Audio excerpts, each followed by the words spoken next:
2/3 of the world's hungry are in just 7 countries, and the most horrifying, 19 million in developed countries. So people are hungry in the developed world.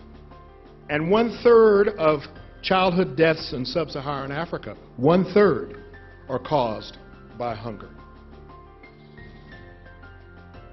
I was asked some time ago, if you had a magic wand in the U.S. to solve some of the U.S.'s problems, and I mentioned a few of them, what would you do?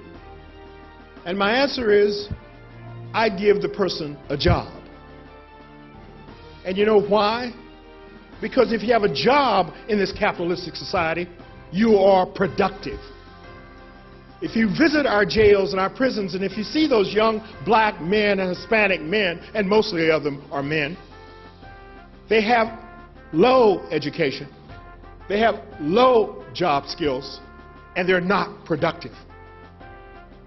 And that tends to lead to crime.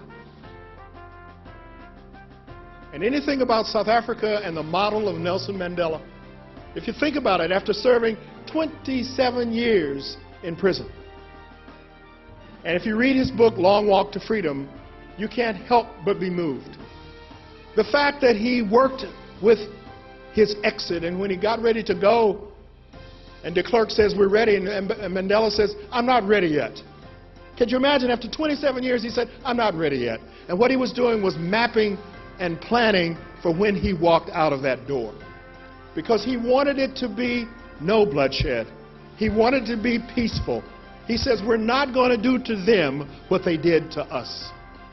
It was a miracle, but it was the leadership of not only Nelson Mandela, but many others that fought that fight. It's a miracle that Nelson Mandela was the one who led us out of apartheid in South Africa, because he was the one who said, I'm not going to treat the whites as they treated us. He says, we're all one South Africa. We're all South Africans. And that was the greatest miracle that ever happened. But his commitment was strong. If you looked and talked to him, he always talked about others in the movement. He never accepted the credit.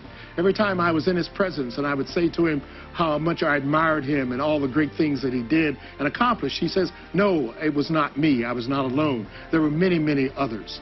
But the other important principle was that he believed in inclusion. When I was there, he was working on the crisis in Burundi, and there were some 16 political parties involved. And he said we must bring them all to the table. And that's what he lived. His politics, his life was one of inclusion. We need to take chapters from the women's movement, take chapters from the civil rights movement. We're just not active. We should be marching the streets about immigration.